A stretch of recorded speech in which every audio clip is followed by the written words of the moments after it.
All right, Carolina. They come into game 5, I should say. And a lot of people talk about how there's no quit in New York. And that was a saying we heard over and over again during the Hurricane series in 2022. And this year, it looks like right now there's been no quit in Carolina. First period, I would say that's the definition of for both teams, a we'll take that period. Both teams come in, they play well back and forth. Both teams have their opportunity scoring. And, Carolina, they had some problems that would present themselves more in the second period. And, the Rangers had some problems that they fixed in the second period. And then I think Carolina created new ones for them. And, like it's just a good, simple, we'll take it period. Second period, Carolina laid an egg. They came in and I was practicing my rant speech about what needs to change. We lost in overtime, how that lost in overtime twice, and this game doesn't become a must win. All that I was practicing in my head. I completely counted out the Hurricanes after they laid an egg in the second period, especially because Carolina went up on the power play. And during the power play, Brett Aho takes a terrible shot, hits Trouba on the shin pads, and Trouba goes down on a 2-on-1 and scores.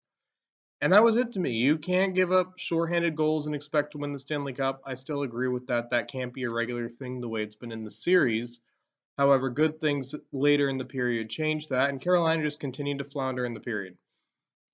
And, they did draw a penalty at the end of the second, but I was like, all right, Igor's making saves.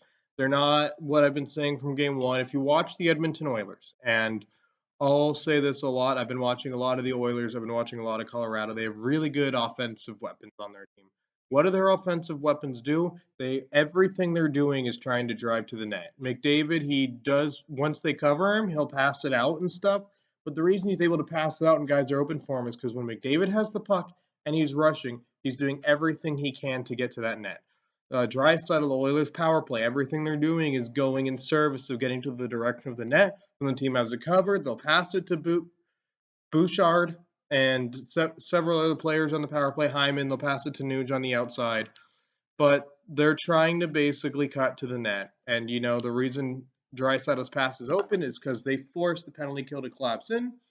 And Carolina, that's a lesson Carolina can learn on the power play. Like we've been over it. But for me, I was actually going to say, Rod Brind'Amour always for me, I give him more leeway than I would any other coach, especially for the price tag he puts on himself when it comes to re-signing with Carolina. He gives teams the hometown discount and everything, and he's the reason there's still a team in Carolina.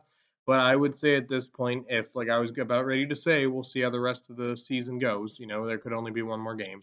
But if Rod Brind'Amour, like I was getting ready to say on the special teams after that shorthanded goal, if Rod Brind'Amour wants to keep his special teams guys, then maybe you do got to cut bait because if you can't re-sign the special teams guys without, if you got to bring Brind'Amour back with those special teams guys, you can't have that. You got to change the special teams guys. I still kind of stand by that, but we'll see how it goes.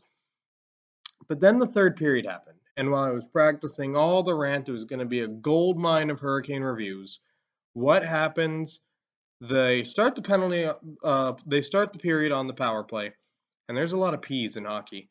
But they start the 3-year-old me would be ashamed of it. But they start the power play. They start the period on the power play, and they didn't get a goal or anything. But I think that power play really did benefit them, and it allowed them to start trying to push and get momentum. And then who scores first? Once again, it is Jordan Staal, and Jordan Staal did exactly what I said Carolina needs to do. I've been probably saying it for however long, is just cut into the net. Make sure you push to the net. You never know what's going to happen. Look at John Tavares' pass to Matthew Knies. He was driving to the net. That opens up everything. And in this case, he drove to the net, but he didn't need to worry about it opening up anything because he buried it. He buried it, put the puck in the net, and because he drove to the net. He doesn't drive to the net, that puck doesn't go in. The other defenseman can worry about Teravainen, who was coming down. But he ties the game up, and Jordan Staal was a man on fire tonight. Literally put blood, sweat, and tears into this game alone.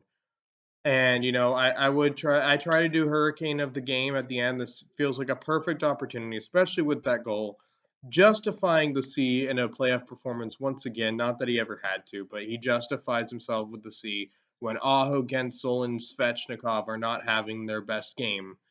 He steps up, he scores the first goal, And then who else scores but Evgeny Kuznetsov shortly thereafter? Not exactly Islanders like, but very very shortly after. Once again, it comes from a hurricane driving to the net. I think it was Nason, but he drove to the net. It opened up other stuff. They did the back pass. It was the Nason Kakaniemi Natchez line, and I think Brady Shea got the other assist. My phone battery is too low for me to check right now. But they made an amazing play driving to the net. We're able to drop it to the other guy's shot. Kuznetsov crashes the net into the rebound. Basically, he stays in the lineup. He's had a really good 2 games.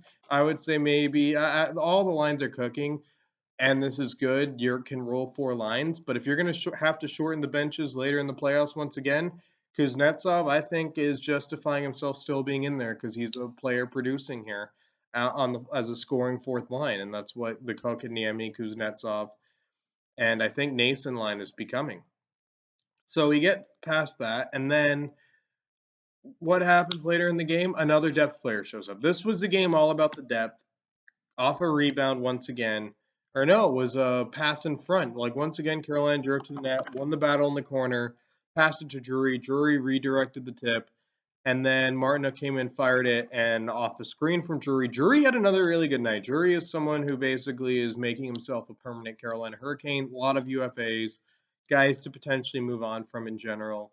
Drury, I think, makes the Hurricanes roster day one because he's been on the second line, been pretty good on the second line, and he might be what Carolina expected Kokaniemi to do as he gets older.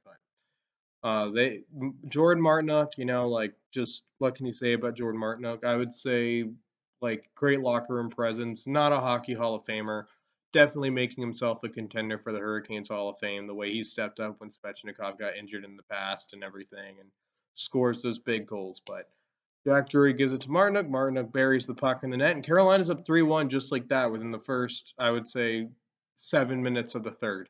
And the game completely changed. Madison Square Garden was quiet. There wasn't a lot of chirping, like just and Kreider tried to get things going. They took another penalty kill. Svechnikov, like I said, this was not a game for the first line tonight. This was a game for the depth, where Svechnikov took a stupid delay of game penalty. I get what he was trying to do, just trying to pop it in the air so the puck lands, doesn't have the velocity to go all the way in the corner. However, it cost the Hurricanes in that case. But after Svechnikov, he kind of recovered and everything, and or not Svechnikov recovered, but the Hurricanes penalty kill, while the power play is continuing to disappoint, the penalty kill, knock on wood for obvious reasons, the penalty kill for Carolina has absolutely stepped up. And they've been able to adapt. They're still aggressive, but they're not leaving the slot wide open. They're always looking for where's Panarin, where's Zibanejad, while the closest guy to the puck carrier is the one chasing. They've done the happy merger that I've said they needed to do. I would have liked for them to do it during Game 3 or Game 4, but, or they did it in Game 4. I would have liked to have done it during Game 2 or Game 3, but we'll take Game 4 and 5. Now, the question is, will the Rangers eventually be able to figure something else out? Who knows? But that's for Game 6 to figure out. And then Carolina just the game was over by that point. Rangers failed to score. Rangers scored early. Marty Natchez puts the puck in the net from all the way across the zone. And that was ice the game. Nothing else really to talk about there. And yeah, Carolina's made it a series. They're coming back to North Carolina. It's in Carolina. Anything can happen in a Game 7. This series is within reach once again. Carolina should just keep doing what they're doing, not worry about, Game 7 or anything like that. You got a game at home. Maybe the final game at home. Who knows? Go out there, give the fans something to cheer for. And in Game 7, 4 teams have done it before.